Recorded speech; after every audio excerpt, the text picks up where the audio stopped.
ቤተ ክርስቲያን ሰላም ይናፍቀኝ። የቤተ ክርስቲያን ሰላም የክርስቶስ ደም ብቻ የሚሰበክ ገንዘብ ጓዙን ጠቅልሎ ወጥቶ ሰው ከክርስቶስ ጋር የሚኖርበት ቀን ይናፍቀኝ።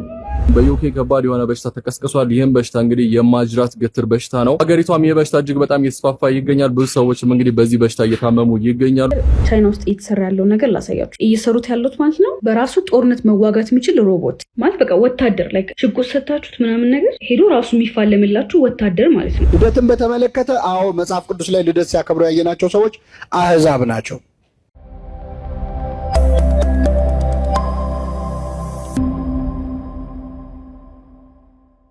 ሰላም ጤና ይስጥልኝ የተወደዳችሁ የዩቲዩብ ቻናላችን ቤተሰቦች እንደምን ቆያችሁኝ? የምትገኙት አብሲኒያ ዴሊ ላይ ነው። ዛሬም እንግዲህ ወቅታዊ በሆኑ ጉዳዮች እንደዚሁም ደግሞ አነጋጋሪ ከሀገራችን ከኢትዮጵያ አንስቶ እስከ ዓለም አቀፍ ደረጃ በሶሻል ሚዲያው ላይ በጣም መነጋገር የሆኑ ቪዲዮዎችን መረጃዎችንና ርዕሰ ጉዳዮችን ወደ እናንተ ሰብሰብ አድርጌ ይዤላችሁ መጥቻለሁ። ብትመለከቷቸው በጣም ትገረሙበታላችሁ፣ በጣም ትዝናኑበታላችሁ፣ ቁም ነገርም ታገኙበታላችሁ፣ ትማሩበታላችሁ ብዬ ያሰብኳቸውን ቪዲዮዎች ወደ እናንተ ይዤላችሁ መጥቻለሁኝ። እጅግ በጣም ወሳኝ የሆኑ ቪዲዮዎች ናቸው። እስከ መጨረሻው ድረስ አብራችሁኝ በመቆየት እንድትከታተሉኝ ጋብዛችኋለሁ። ቻናላችንን ታዲያ ሰብስክራይብ ማድረግ እንዳትዘነጉ። ይህ ቪዲዮ በርካቶች ጋር እንዲዳረስልን እንደዚሁ ላይክ እና ሼር ማድረጋችሁ እንዳይዘነጋ። ከዛ በተጨማሪ በምትመለከቷቸው ቪዲዮዎች ዙሪያም ሐሳብና አስተያየቶቻችሁን ኮሜንት ላይ አስቀምጡልኝ። እኔም ቪዲዮቹን እየተመለከትኩኝ ሐሳብና አስተያየቴን በቀጥታ ወደ እናንተ የማደርስ ይሆናል ማለት ነው። ቀጥታ ወደ ቪዲዮቻችን የምንገባው። እስኪ ቪዲዮአችንን እንመልከት፣ ከዛም ሐሳባችንን መለዋወጣችንን እንጀምራለን። እስራኤል እና አሜሪካ ከኢራን ጋር የከረረ ጦርነት ያሉበት ጊዜ ነው። እስራኤል እንደሚነገርላት አንዷ ዓላማዋ 70 ዓመተ ምህረት የዛሬ 1800 ምናምን ዓመት በፊት የፈረሰውን ቤተ መቅደስ 1900 ዓመት በፊት የፈረሰውን ቤተ መቅደስ እንደገና መስራት ነው ዓላማዋ። ቦታው ላይ እግዚአብሔር ፈቅዶላቸው እስላሞቹ የአላቅሳ መስጊድን ሰርተውበታል። ሰሞኑ በዚህ ጦርነት ያን የአላቅሳ መስጊድ 4ቱንም መግቢያ ዘግተዋለች እስራኤል። ዓላማዋ ያን ቤተ መቅደስ መስራት ነው። የቤተ መቅደስ መስራት ዋናው ዓላማ ደግሞ ክርስቶስ ከዚህ በፊት አልመጣም አሁን ይመጣል የሚልና ሐሳዊ መሲህ የሚመጣው ሐሳዊ መሲህ እንደመቀበል በእኛ ሐሳዊ መሲህ በእነሱ ደግሞ እውነተኛ መሲህ የሚመስላቸው ለመቀበል የሚያደርጉት ዝግጅት ነው። ስለዚህ በዕለተ ምጽአት አንዱ ጠንካራው የቤተ ክርስቲያን ትምህርቷ ቤተ መቅደሱ ፈርሷል፣ ዳግመኛ አይሰራም። እስራኤል በቴክኖሎጂ ልትረቅ ትችላለች፣ በጦር መሳሪያ ልትመጥቅ ትችላለች። እንደ አሜሪካና እንደ አውሮፓ ያሉ አያላት ከጎኗ ሊሰለፉ ይችላሉ። የብሉይ ኪዳን ቤተ መቅደስ ግን አይሰራም። እንዲፈርስ ያደረገው ማን ስለሆነ? እግዚአብሔር ስለሆነ። ለምንድን ነው ይህን የምንለው? ከዚህ በኋላ የምንጠብቀው የክርስቶስን ዳግመኛ መምጣት ነው እንጂ መጀመሪያ ምጽአቱ አልፏቸዋል። ዳግም ምጽአት ማለት ምን ማለት ነው የሚለውን አንዱ መልእክቱ ይሄ ነው። ክርስቲያኖች ቀዳማዊ ምጽአት መሲሁ መጥቷል፣ ከዚህ በፊት መጥቷል፣ በዚህ ምድር ተመላልሰዋል፣ አስተምረዋል። ጸዋቶ መከራ በሰው ልጅ አይምሮ ሊመረመር የማይችል መከራ ተቀብሎ ስለ ሁላችን መስዋዕት ሆኖ በመስቀል ላይ ተሰቅሏል፣ ሞቷል። በተቀበረ በሶስተኛው ቀን በራሱ ኃይል በተዘጋ መቃብር ተነስቷል፣ ወደ ሰማይ አርጓል። ከዚህ በኋላ መላእክት እንዳሉት ዳግመኛ ይመጣል ብለን እንጠብቀዋለን እንጂ የመጣው ሩቅ ብእሲ ነው ከዚህ በኋላ ነው የሚመጣ የሚለው የሐሳዊ ምጽአት ስብከት ስለሆነ ቤተክርስቲያን አትቀበለው። የመጀመሪያው ዋናው መልእክት ይሄ ነው። ክርስቲያኖች ሳንነቃነቅ ማመን ያለብን ቤተ መቅደሱም አይሰራም። አሁን የአዲስ ኪዳን ቤተክርስቲያን ተሰርታለች፣ በዓለሙ ታንጻለች፣ ይሄው ተስፋፍታ ትኖራለች።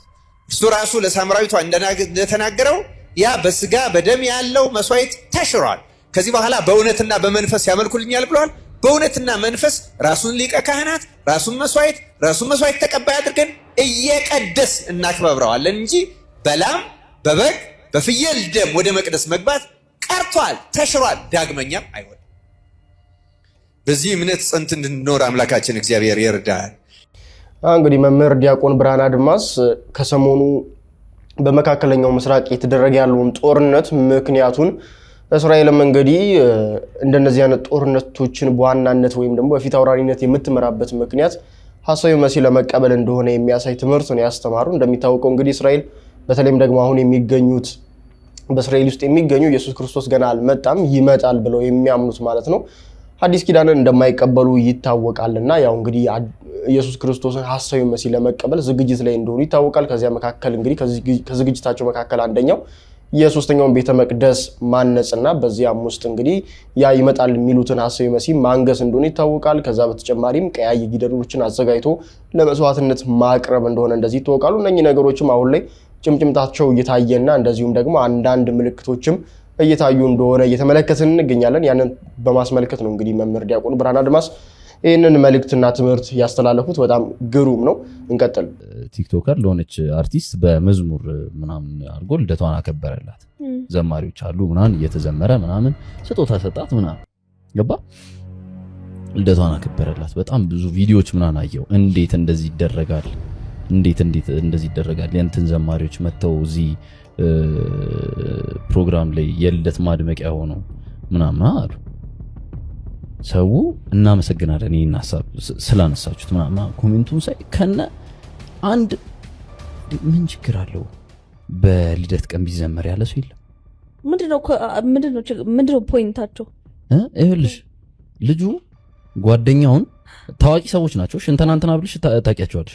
እኔ ልጥራቸው በሞቴ አይ ልጥራቸው። እሺ ምንም ችግር የለውም። ከዛ እንደዛ ከተደረገ በኋላ ማለት ነው ሰው እንደዚህ ምናምን እንትን እያለ እንዴት እንደዚህ ይደረጋል? በልደት ሰው ይጠጣ ይል እንዴ? ምን ችግር አለው? እንደው ሰው ተሻሽሎ በመዝሙር ቢያከብር ልደቱን ገባሽ? አንዳንድ ሰው ምን ችግር አለው ማለትን አያውቅም። የሆነ የተቃውሞ ሐሳብ ከመጣ የራሱ ነው የሚያደርገው ይወስዷል። ልክ ተቃውሞን መቃወም አንወድም ያማል ማለት አንወድም። ልክ ተቃውሞ ሲመጣ ኦኬ መቀላቀል ነው የሚመቸው። ልደትን በተመለከተ አዎ መጽሐፍ ቅዱስ ላይ ልደት ሲያከብሩ ያየናቸው ሰዎች አህዛብ ናቸው። የኛ ትርጓሜ አህዛብ ከጠባብ ወደ ሰፊ ከጨለማ ወደ ብርሃን የወጣንበት ቀን ነው ሲሉ ያከብራሉ የልደት ቀናቸውን ይላል። ስለዚህ መጽሐፍ ቅዱስ ላይ ያየናቸው የአሕዛብ ነገስታት ልደታቸውን አከበሩ የሚል ነው። ይሄ ብቻውን ግን ኃጢአት ሊያደርገው አይችልም። ከአሕዛብ የወሰድናቸው መልካም ነገሮች ብዙ አሉ። መልካም ነገሮች በጣም ብዙ አሉ እና ለምሳሌ አሕዛብ የሚያስገርም ቸርነት አሳዩን ይላል ቅዱስ ሉቃስ በሐዋርያት ሥራ። ስለዚህ ቸርነት የአሕዛብ ሥራ ነው ብለን ልንተውኑ?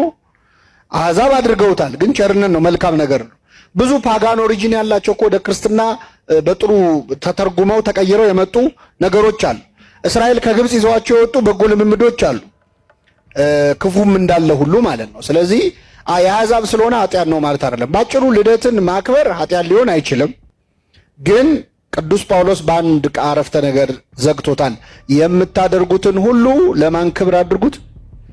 ለእግዚአብሔር ክብር አድርጉት። ልደት አስበህ የተወለድክ ይመስል ራስህን ሰለብሬት የምታደርግበት ሳይሆን ከጠባብ ወደ ሰፊ ካለመኖር ወደ መኖር ያመጣህን አምላክ ምን የምትልበት የምናመሰግንበት ሆኖ ካለፈ መልካም ነው። ነዳያን የምናበላበት ይኸውላችሁ አሁን እዚህ ላይ ነው ነዳያኑ የሚመጣው። ወይም ሌላ በጎ ስራ የምንሰራበት ሆኖ ካለፈ የበረከት ቀን ሆኖ ሊያልፍ ይችላል።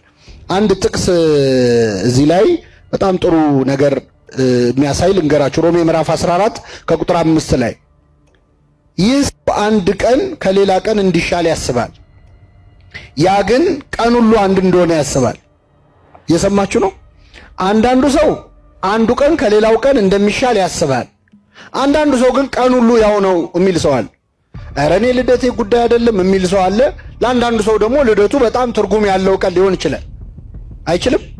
በቃ የልደቱን ቀን እንዴት አኮረፍከኝ አኩርፎ የሚውል አለ፣ ደውለህ እንኳን አደረሰ ሳትለኝ ብሎ። ለአንዳንዱ ሰው ደግሞ ለካ ልደቴ ነበረ ይላል በሶስት ቀኑ። ቅዱስ ጳውሎስ ምን አለ? ይህ ሰው አንድ ቀን ከሌላ ቀን እንደሚሻል ያስባል፣ ያ ግን ቀን ሁሉ አንድ እንደሆነ ያስባል። እያንዳንዱ በገዛ አእምሮ አጥብቆ ይረዳ። ቀንን የሚያከብር ለጌታ ብሎ ያከብራል፣ የሚበላም እግዚአብሔርን ያመሰግናልና ለጌታ ብሎ ይበላል ይላል። ስለዚህ የምታደርጉትን ሁሉ ለማን ክብር አድርጉት? ለእግዚአብሔር ክብር አለው። እያንዳንዱን ነገር ምንድነው እኛ አሁን ትንሽ ያለብን ችግር ከፈረንጅ የመጣ ነገር ሁሉ የሰይጣን ነው ማለት ልማድ አለ።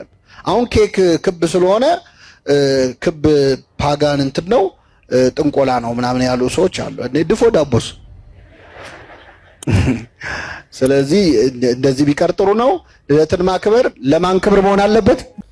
አሁን እንግዲህ ከሰሞኑ በማህበራዊ ሚዲያ ላይ አነጋጋሪ ከነበሩ ጉዳዮች መካከል ግንባር ቀደሙ የአርቲስት ማርያማዊት ልደት እንግዲህ በሰንበት ትምህርት ቤት መዘምራን እንደዚሁም ደግሞ በካህናት አባቶች ታጅቦ እንግዲህ መታሰቡ ወይም ደግሞ መከበሩ በጣም መነጋገሪያ ርዕስ ነበረ። በተለይም ይሄንን ነገር ያዘጋጀው ቲክቶከር ያብ የሚባል ልጅ እንደሆነ እንግዲህ ተመልክተናል ሁላችንም። እኔም ከዚህ ቀደም በሰራሁላችሁ ቪዲዮ ይሄንን ጉዳይ ላይ በርካቶች ሀሳብ ይሰጡበት ስለነበረ ምን አይነት ሀሳብ ተሰነዘሩ በዚህ ጉዳይ ላይ የሚለውን ጉዳይ ወደ እናንተ አጋርቻችሁ ነበረ። ታዲያ ከዚህ ጉዳይ ጋር በተያያዘ ዲያቆን ሄኖክ ኃይሌ ከልደት ጋር በተያያዘ ምን አይነት መልእክትን አስተላለፈ፣ ምን አይነት ትምህርት ሰጠ የሚለውን ነገር እንድታዩልኝ ስለፈለኩኝ ነው። ያው እንግዲህ ልደት ሲከበር በዓለማዊ መንገድ መሆን የለበትም፣ ወይም ደግሞ ጥቅም በሌለው ወይም ዋጋ ቢስ በሆነ እንደዚህ ለስጋዊ ብቻ መሆን የለበትም። ይልቁኑ የተወለድንበትን ቀን እግዚአብሔርን እያመሰገንን ከዛ ባለፈ ደግሞ የተቸገሩትን እየረዳን ምናምን ከሆነ እጅግ በጣም መልካም ነው፣ ወይም ደግሞ ጥሩ ነው፣ መከበር አለበት በእንደዚህ አይነት መልኩ ብሎ እንግዲህ የሚያበረታታ አይነት ትምህርት ነው ዲያቆን ሄኖክ ኃይሌ ያስተላልፈው። ከዛ በተጨማሪም ሞቸጉር ላይ እንግዲህ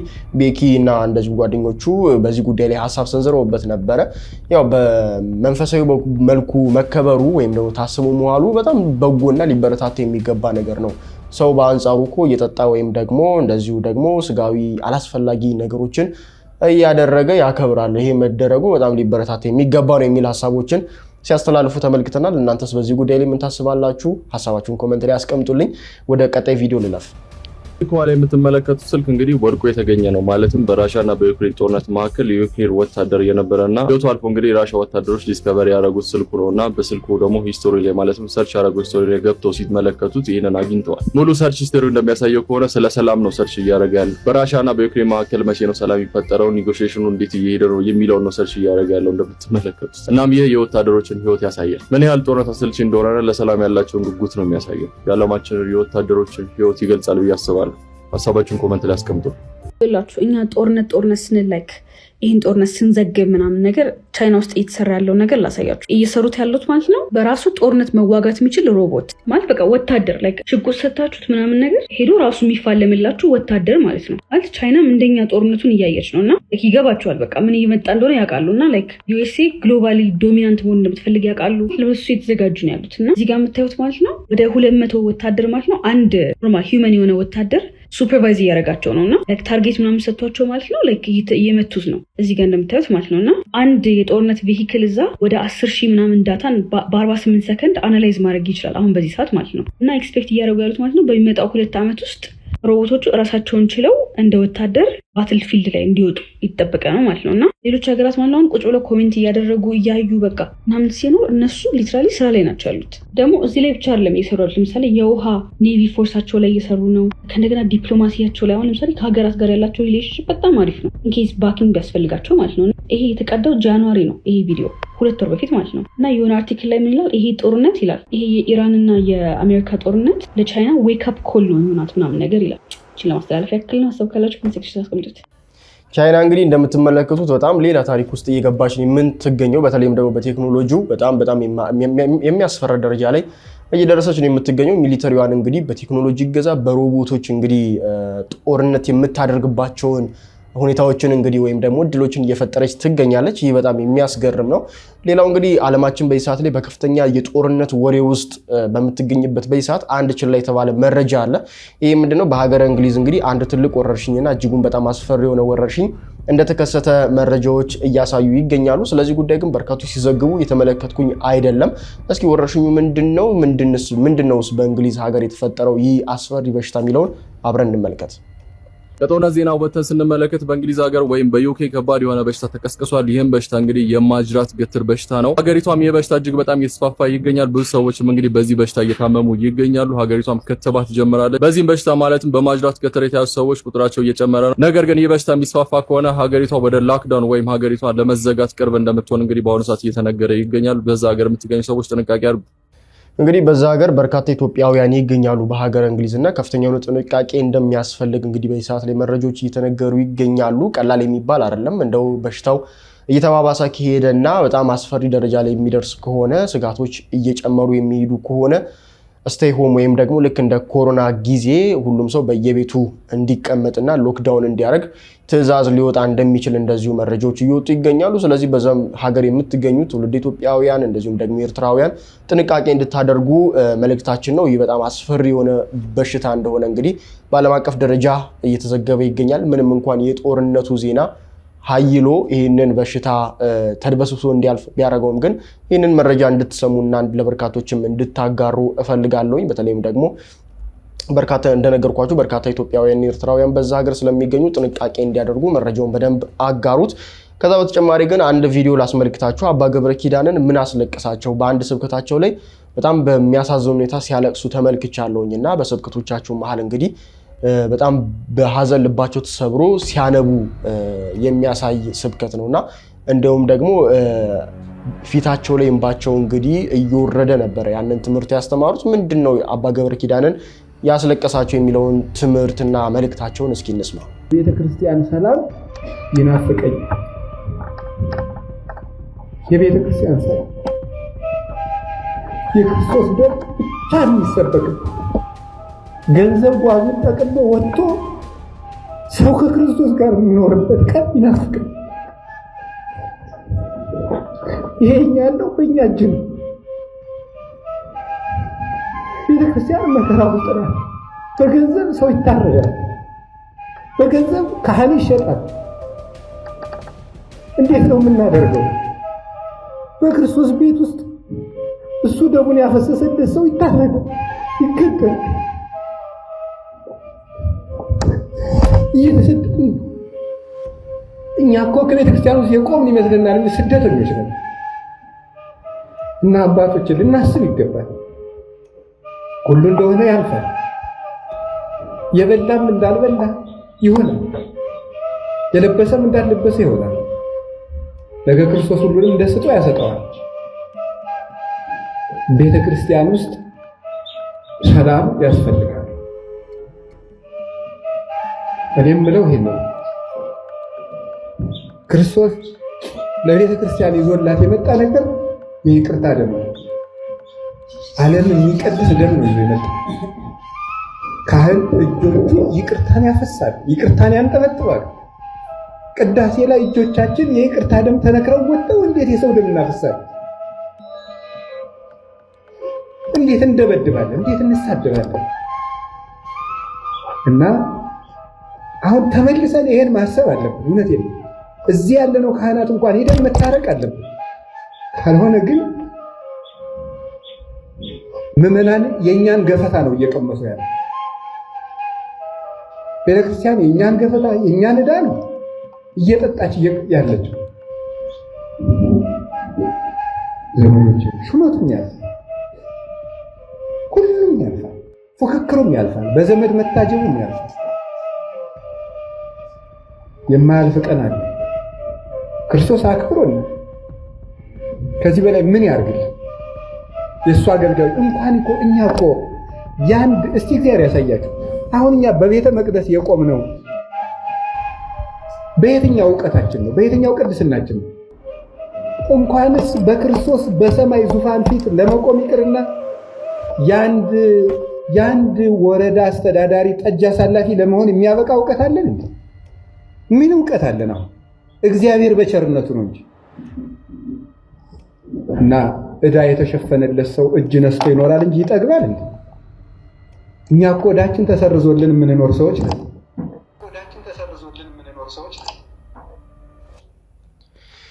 ውድ ቤተሰቦቼ እንግዲህ ዛሬው ቪዲዮቻችን እነኚህን ይመስላሉ። በጣም በርካታ አዳዲስ ጉዳዮችን ተመልክተናል። እንደዚሁም ደግሞ እናንተ መመልከት አለባችሁ፣ አዳዲስ ነገሮችን ታገኙበታላችሁ። ከዛም ባለፈ ደግሞ ትማሩበታላችሁ፣ እንማርበታለን ብዬ ያሰብኳቸው ቪዲዮዎች ሰብሰብ አድርጌ በእንደዚህ አይነት መልኩ ወደ እናንተ አድርሻለሁ። እንግዲህ ቪዲዮ በርካቶች ጋር እንዲዳረስን ላይክ እና ሼር ማድረግ እንዳይዘነጋ፣ እንደዚሁም ደግሞ እንደነዚህ አይነት ቪዲዮ ዘውትር ወደ እናንተ እንዲደርሱ ይህንን ቻናል ሰብስክራይብ በማድረግ ቤተሰቡን በቀጣይ በአዳዲስ ቪዲዮዎችና በአዳዲስ መረጃ አነጋጋሪ ጉዳዮች ዳግም ወደ እናንተ መለሳለሁ። እስከዛው ድረስ ቸር ቆዩልኝ።